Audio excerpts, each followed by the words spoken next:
So what caused me to move over? I was with Lynn Hagedorn in another company with many other people in this room, and realized, gosh, I'm in the right industry in the wrong home. And like Lynn, it was a monumental decision that wasn't an easy one, walking away from over $500,000 of passive income a year, 3 kids in tow.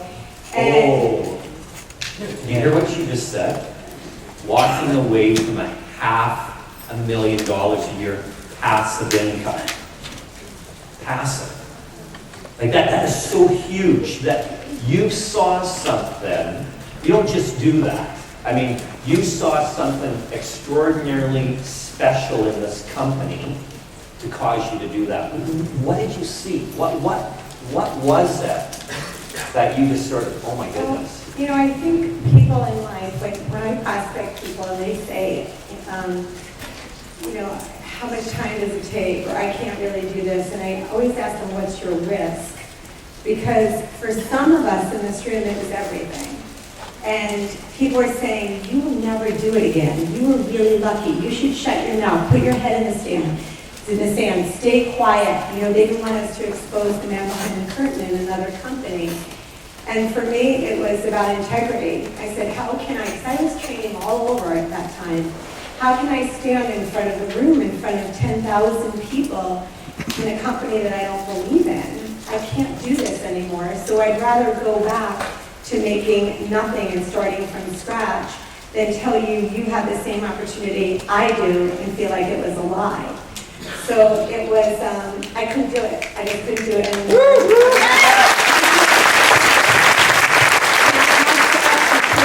You can't do it. And I love the industry. I love network marketing. I will never have a job. I can't believe that people really do have jobs. But I am grateful because when I go to the doctor, I get a massage and my hair done. I like that they're all there, but I can't believe that they have them. It's just dumb. So Lynn, we were talking forever and we were looking forever, and it was 4th of July weekend, and she said, I did it, and I was in Target parking lot waiting for the police to come because a lady at 4th of July in New York had left a child in the car with the windows closed. So I'm on the phone and Lynn's speaking through, and I said, you did what? I'm like, Lynn, do you remember this story? I'm like, Lynn, I'm in Target, 4th of July, like the cart's up to here, I can't see, the cops are coming. I'm like, open the window, you know, to the kid. And all this whole scene is going on, and she said, I left. And I hated her guts. I was like, you're kidding me. I said, I'm not ready. I'm on this speaking circuit. I'm supposed to be, I'm not ready to do this. I mean, are you kidding me? And it was conversation after conversation, but we had looked at Isagenix, and we had looked at companies, and we had been looking for 2 years for a home base. And we looked at the comp plan, we looked at the products, we looked at the system. I had flown out and met Kathy. And I will tell you guys this, we knew where we were going. It wasn't like blind faith, oh, so courageous, you jumped right in. And yes, I had to rebuild a team, and it was a big risk, but it's not a big risk if you're in the right home. What I never expected, ever, was the community of people here. It is like nothing else anywhere. And when you take this group of people and you put them together, and you have Jim and Kathy who have created this company in which we can grow, anything is possible. And I remember walking into the top 50 dinner with Lynn. We were like this. Like, oh my gosh, Lynn, they're gonna hate us. Like, here we go all over again. And our hands were so sweaty. And we were brand new in Isagenix, so we moved fast because our teams had come over. And I want to get back to that because you made a comment about time. Lynn was in for 8.5 years. And we were walking in, and I'm like, oh my gosh, everyone's going to hate us. They're going to think like we're doing something illegal, that we're bringing all these people over. And we were shaking. And there was a receiving line of people that had been in Isagenix, the founding distributors, and the people had gone before us and started only with a 9-day. You guys don't even talk about 9 days. And they're like leading with 9 days and built these businesses, waiting to shake our hands and give us hugs and embrace us. And that's what I choose to be a part of. A company where when the new millionaires are being recognized, we're like, cheer you on. Because eventually we don't want to be working so hard.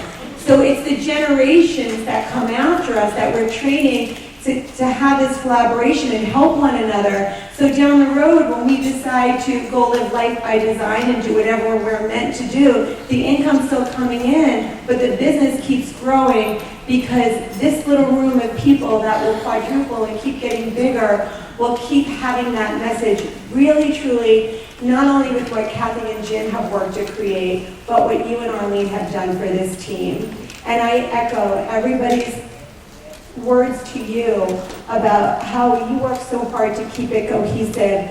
You're not influenced by how much money I make, and you have stayed up with me, and it's always Dee Gunderson on my team whenever I'm going for that next rank advancement. And sometimes it's 6 months, I go, I'm gonna go, next door, it's still not happening. I keep saying it every Sunday. And Warren will be on the phone. Oh yeah, it's like, didn't do it this week, but there's another week. And you guys, it just speaks to who you are, Arlene. Always looking to serve, servant leaders, and it's the appreciation. I think I take ownership in rowing my boat. And if you're sitting here as a professional meeting goer, you need to pick up the oar and get moving. Because we can't get to $1 billion and $2 billion and be number one or bigger than Johnson & Johnson unless everybody gets off their butts and prospects.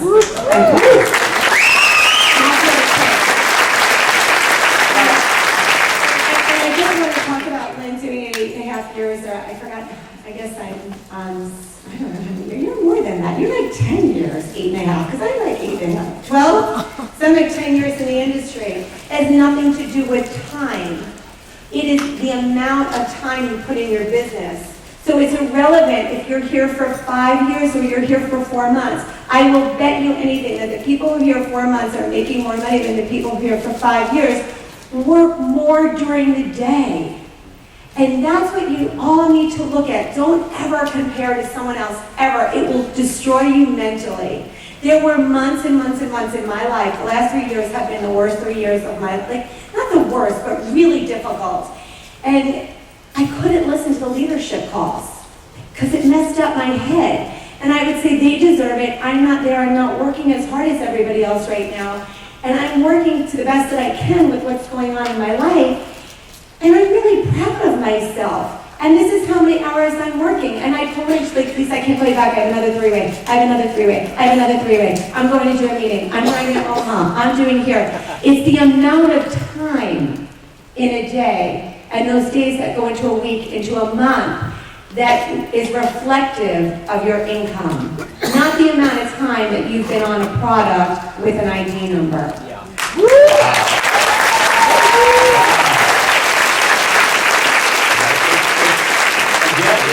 It's the consistency, just keep doing, right? And don't compare. There's many people that, and I've done it myself, Lisa, where people will go and then they stop. And then they go and they stop and they go, well, I've been in 3 years, right? So I should be way further along. But this industry, there's like this ball that you're starting to roll. Once it's in movement, it's really easy to push. But initially, when these people come in and then they start and stop and start and stop. Well, this individual doesn't have 3 years experience. The reality is they have 3 months that they've done over and over and over again, and they're missing the gist. Like, once you get the ball moving, don't let up. Don't let up. Now, another thing that you're incredibly good at, and I know Carrie Lynn knows this, is, yeah, she's right there. Remember we were at that Top Achievers dinner, and you gave her a real friendly, kick in the backside, and then she was a little bit shocked, but you have an incredible way with love that you'll call people on their, let's call it crap, and you'll literally have a way of getting them in action. Can you speak on that just a little bit? Michael, I just always think of you because you say that I punch people in the face and they're like, oh, thank you. Because we do come here, give up our lives, get babysitters, get on a plane, pack a suitcase, go through the airport, do all this stuff that other people are unwilling to do to go home and have the same lives. And we, as human beings, we stretch beyond what we're capable of all the time. And then we forget to acknowledge who we are for doing that. And we still have these voices in our head that Carmen was like, that voice, yeah, we all have it. And I get so sick of hearing it from people. So, I have my own stuff, and I keep my eyes on, and I don't need to hear your stuff too. Just go out and serve someone else so you don't have to listen to your crap anymore. And I got through some really difficult times, especially in the last 2 years. Horrible. And I didn't have time to think about it or talk about it or share it because I was too busy training Natalie and Elena and on the phone and getting on the phone with a new person or running my kids around. And when you're constantly about serving another person, your stuff gets pushed in the background. And I didn't have time to focus on the drama, and people would say, gosh, you always have it all together, because you have to move forward. We've all had the stories of this is what happened to me, and everybody has one. And if we all took our problems and we put them in a bowl, how many of you would pull yours right back out? And whatever it is, whatever the insecurity is, whatever is holding you back from sharing this opportunity, and I say to everybody all the time, stop being so stingy. People don't care about what you're saying. They're too busy about their own stuff, why they can't do this. And if you show up really strong in your posturing, and you give them enough belief that you're going to be strong enough to support them, they'll say yes. Right, Jen? You said that. You said it's not what you say, it's how you're saying it. And I can say, and I remember that conversation, I'm like, you're just amazing. Just go out and be with someone else in relationship and stop making all about you. Because really, nobody cares. They only want to be heard.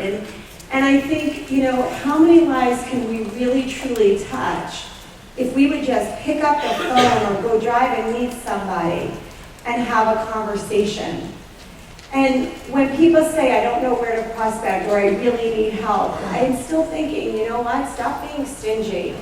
Because I don't know what I would have done had Michael Colgan didn't call Michael Klaus and Lynn didn't call me on 4th of July and ruin my weekend. And I don't know what I would have done. I don't know what I would have done. And it was, I just said to Lynn, I don't know if I could do this again. I mean, this is like no joke to build another monumental business. And I remember her strength.